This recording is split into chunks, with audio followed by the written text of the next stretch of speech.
Bienvenidas y bienvenidos a APSE Noticias, el noticiero sindical de Costa Rica. Estas son las informaciones para hoy jueves 21 de octubre. APSE presentó resultados de investigación sobre carga laboral docente en tiempos de pandemia. Ayer, miércoles 20 de octubre, APSE dio a conocer los principales hallazgos de la investigación Carga laboral del personal docente bajo la educación combinada durante el primer semestre del 2021, un análisis desde lo curricular. En la presentación participaron, de parte del equipo investigador, el curriculista Mauricio Portillo y en representación de APSE, la presidenta Saray Esquivel. Portillo explicó que este proceso investigativo partió de una pregunta muy importante, que fue: ¿qué implica para las personas docentes implementar la modalidad combinada? Esta es una perspectiva de análisis de la situación que se está viviendo con la pandemia en el ámbito educativo que no ha estado presente en otros estudios. En particular, está ausente en el informe del estado de la educación. Y en esto radica una de las fortalezas de esta investigación realizada por APSE.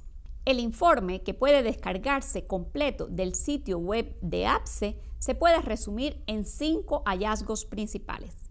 En primer lugar, se hace referencia a que en el 2021 las clases se iniciaron bajo la modalidad combinada, lo cual implicó cambios pedagógicos y nuevos retos para el personal docente. Sin embargo, no se hicieron cambios administrativos en la organización del centro educativo para atender la nueva situación. El segundo de los hallazgos es un cuestionamiento a la decisión del MEP de mantener las guías de trabajo autónomas como el principal recurso pedagógico en la modalidad combinada, ya que se demostró en la investigación que ha representado una recarga administrativa para el personal docente, pero además son una limitante para implementar otras estrategias de aprendizajes, es decir, es un recurso que no ayuda pedagógicamente a ofrecer una educación de calidad. El tercer hallazgo evidencia que a pesar de que el personal docente tuvo que enfrentar los nuevos retos de la educación combinada, no ha tenido el apoyo pedagógico requerido para su implementación. La investigación incluyó la aplicación de un instrumento que permite medir la presencia o no del síndrome del profesional cansado en el personal de educación. Justamente, los siguientes hallazgos se refieren a los resultados de este análisis. Se evidencia como un cuarto hallazgo un alto nivel de cansancio emocional, tanto en el personal docente como administrativo, que no está siendo atendido por el MEP. El último hallazgo es muy interesante porque nos dice que a pesar del agotamiento que ha causado la modalidad combinada y el trabajo durante la pandemia, el personal docente no ha perdido conexión y empatía con el estudiantado. El proyecto de ley de empleo público avanza en su trámite legislativo. La Comisión de Consultas de Constitucionalidad de la Asamblea Legislativa conoció ayer miércoles 20 de octubre las 35 inconstitucionalidades señaladas por los magistrados de la Sala Cuarta en el expediente 21.336, proyecto de ley marco de empleo público. Dicho proyecto fue aprobado en primer debate por el plenario el pasado 17 de junio. Sin embargo, el expediente pasó a consulta facultativa de constitucionalidad ante la Sala Cuarta. La Comisión Legislativa aprobó una única moción que plantea la exclusión parcial de este proyecto de los poderes legislativo, Poder Judicial, Tribunal Supremo de Elecciones y otros órganos públicos, tales como universidades, municipalidades e instituciones autónomas. De acuerdo con la moción aprobada, estos entes definirán cuáles funcionarios quedarían fuera de la rectoría que asumirá el Ministerio de Planificación. Los diputados dejaron intacto el resto del proyecto de ley marco de empleo público. Con este proceso legislativo superado, solo resta que el proyecto regrese a debate ante el plenario legislativo para que sea votado. Esta posibilidad, sin embargo, se ve limitada, por cuanto en el mes de noviembre la Asamblea Legislativa debe enfocarse en la aprobación del proyecto de presupuesto ordinario de la República para el año 2022, como lo señala el artículo 179 de la Constitución Política. Diputados rechazan asignar plazas a cocineras de comedores escolares. Por segundo año consecutivo, los diputados de la Comisión de Asuntos Hacendarios rechazaron la asignación de 2.000 plazas nuevas en el Ministerio de Educación Pública para las cocineras de los comedores escolares. La inclusión de estas plazas dentro del presupuesto del MEP estaba contemplada en el proyecto del presupuesto ordinario 2022, con una partida de 5.000 millones de colones. Hasta la fecha, las personas trabajadoras de comedores escolares no se desempeñan como empleadas del MEP, sino que son contratadas directamente por las juntas administrativas y juntas de educación, lo que ha causado una marcada diferencia en términos salariales. La posibilidad de habilitar estas plazas como personal del MEP fue contemplada en el artículo 24 de la Tercera Convención Colectiva. En la norma, queda claro que no se trata de plazas nuevas, sino solamente la inclusión de las actuales como parte de la plantilla del Ministerio. APSE Noticias consultó a Ivania Briceño, secretaria general del Sindicato de Trabajadoras de Comedores Escolares Citracome. ¿Qué opina de esta posición política y cuál será el actuar de su sindicato al respecto? Sí nos va a afectar bastante. Igual estamos también llevando un proyecto de ley que no lo vamos a dejar así, porque así vamos a seguir peleando por esas plazas de las compañeras y yo creo que nos vamos a tener que tirar a la calle. Vamos a pedir el acompañamiento de los otros sindicatos y yo, por parte que soy afiliada a la Confederación Renuno Varón, también voy a pedir el apoyo a la Confederación, porque no es solo el presupuesto de las compañeras, es las platas de becas de los estudiantes, los alimentos, y son muchas cosas, y no puede ser posible que después de que ellos declaran comedores escolares esenciales, ahora vengan con que no pueden aprobar las plazas, o que nos hablen claro qué es el negocio de ellos, quiénes son los que van a darle de comer a estas criaturas, porque si no van a nombrar cocineras, entonces ¿para qué tan esenciales? O van a tener comidas en los comedores y no van a tener quién prepararlas, o es que el negocio, ¿quién lo va a agarrar?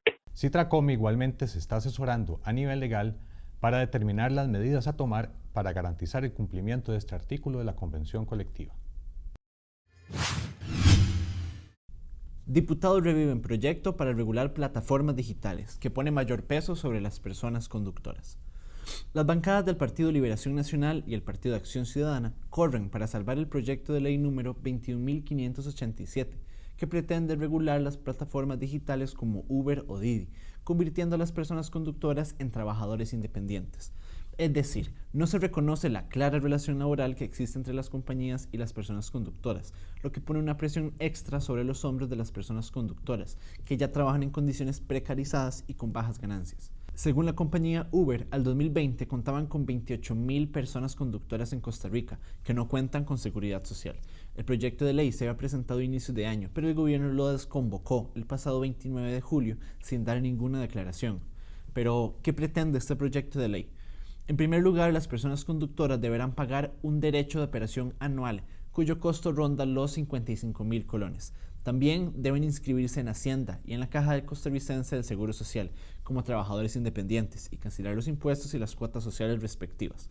Las y los choferes deberán contar con un carnet digital que los acredite como conductores de plataforma y deberán remitir ese carnet con la información al MEP cada 6 meses.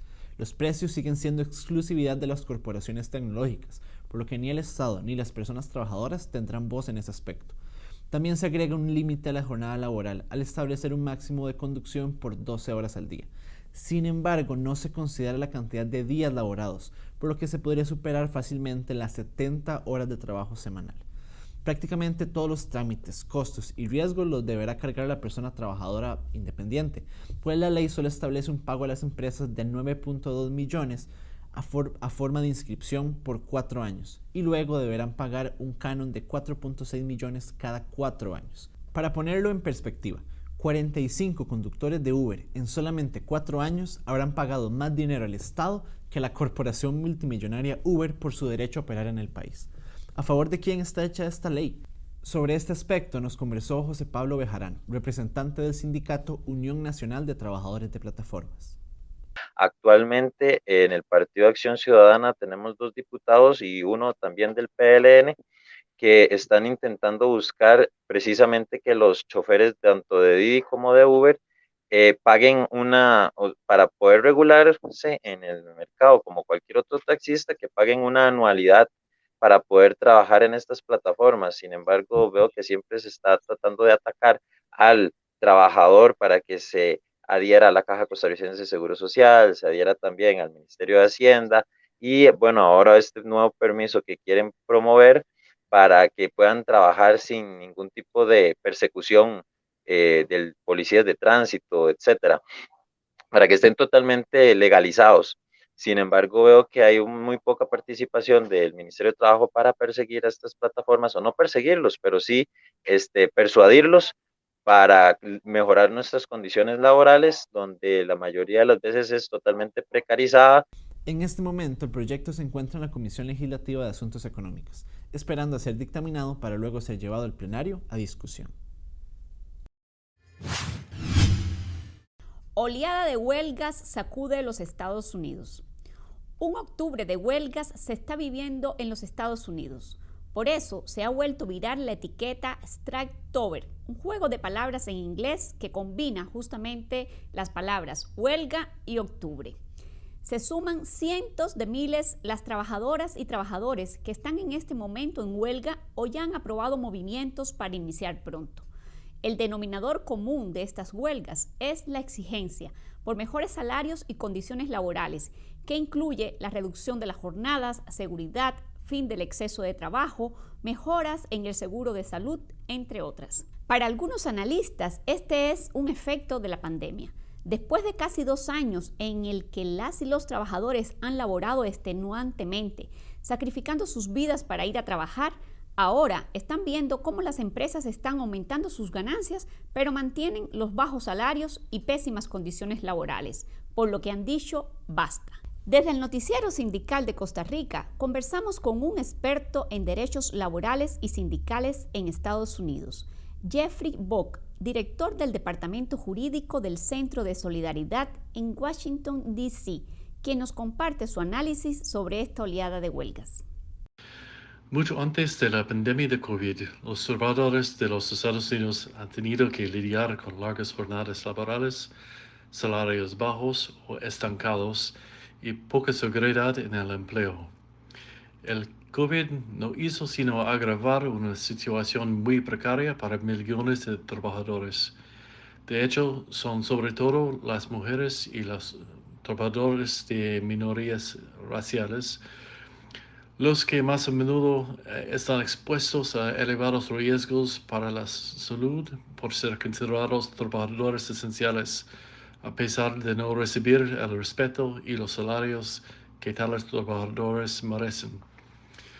Muchos trabajadores con salarios bajos están hartos y exigen un aumento de los salarios, descanso, mejores prestaciones y jornadas más cortas. En medio de la escasez de mano de obra, los trabajadores tienen ahora un mayor poder de negociación, lo que está provocando un aumento de las huelgas y de las dimisiones masivas en el sector privado en busca de mejores condiciones laborales. Los trabajadores de diversos sectores se han dado cuenta que no vale la pena arriesgar su vida y salud de su familia por un trabajo para un empleador que no se preocupa su bienestar. Eso incluye a los trabajadores de la salud, la educación, la industria manufacturera, los servicios y el entretenimiento. Eso se ha llamado un Striketober. Así como en las olas de contagio de la COVID-19, parece que llegó la hora del contagio de las luchas laborales. Como en efecto dominó, cada día se van sumando más sectores que van desde salud hasta las minas del carbón, pasando por la industria alimenticia, artistas, conductores de autobuses y otros. Repasemos algunos ejemplos de empresas donde se han dado estas huelgas, porque varias son bastante conocidas por acá. Por ejemplo, las fábricas productoras de los cereales de marca Kellogg's, donde aproximadamente 1.400 trabajadores y trabajadoras dejaron de laborar a inicio de octubre, después de que el sindicato no aceptara una negociación donde se les pedía renunciar a servicios de salud y otros beneficios salariales de vacaciones y jubilación. También en las plantas donde se fabrica la maquinaria agrícola de marca John Deere, donde 10.000 trabajadores se sumaron a la huelga la semana pasada.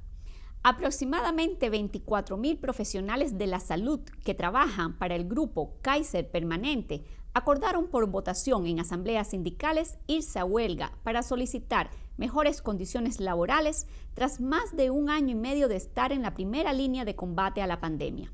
Se calcula que esta huelga abarcaría 39 hospitales y más de 700 centros de salud en California y Oregón. Y una de las noticias más sorprendentes de esta oleada de huelgas ha sido sin dudas la relacionada al sector artístico de Hollywood. En la gran industria de los espectáculos y entretenimientos, unos 61.000 trabajadores del cine y la televisión, agremiados en la Alianza Internacional de Empleados de Escenarios Teatrales, estuvieron a punto de realizar una huelga que fue aprobada y anunciada. Sin embargo, no se llegó a iniciar el movimiento, ya que el sindicato logró un acuerdo con la Alianza de Productores de Cine y Televisión, que incluye a grandes y conocidos estudios como Disney, Netflix y Amazon.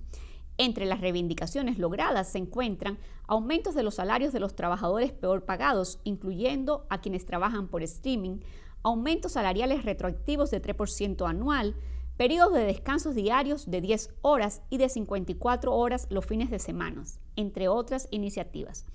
La patronal respondió muy rápido ante la organización de las y los trabajadores y el llamado a huelga, que hubiera sido histórica, con un gran impacto en la gran industria del entretenimiento a nivel nacional e internacional. Aún con estas ganancias, el sindicato sigue en negociaciones para incluir a quienes trabajan en otros estados. En nuestra conversación con Jeffrey Bock nos dijo, los movimientos de huelga van a seguir, más allá de Strikeover. Así que desde este noticiero sindical le seguiremos el pulso a este movimiento tan importante de la clase trabajadora estadounidense. Hablando del tema de las personas trabajadoras de plataformas, hoy en Desde la Otra Acera traemos un programa muy especial llamado El Gran Retroceso Laboral de Costa Rica. Hablaremos sobre el proyecto de ley para ampliar la jornada de 12 horas, impulsado por el gobierno y las cámaras empresariales. Discutiremos de la arremetida antilaboral que esta y otras leyes significan para la clase trabajadora costarricense.